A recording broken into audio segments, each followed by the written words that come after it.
Одоо таны нөгөө өршлөө нэгэ дагаад надад болох юм бол нэг дастаж тавиал энэ мөнгөд хүн нэдэрлэл гэж болох л та тийм. Ер нь нэдрэн гэдэг чинь бол хүн захиас өгж байгаа л гэж ойлгодог байсан би.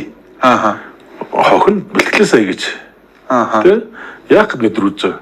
Нэдрэж тэр л захиа штэ. Тэр үнд нь бэртээд хүчтэй ч юм уу байдгийг.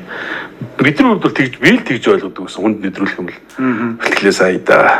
Ажлаа сая да гэдэг шиг.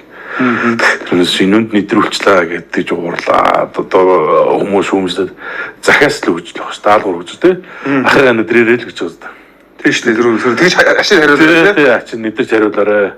Ингээ арчаагүй нэдрүүлээд хөвтөж явах ч бас мохоогоос дээ л гэсэн үг шүү дээ. Би тэгж л хүлээж авдаг гэсэн. Ганц хоёр бас сайхан амьсгаагаа төгж гарч чадахгүй бол нэдрүүлсэн үе байгаа байлгүй л. Тэр чинь тэгээд ер нь амаараа хэлэхгүй гэсэн зэрэг би нөө хэлж байгаа хэлэмжлэг тийм. Эдгэрт бол утгагүй гэдэг байж бас тий.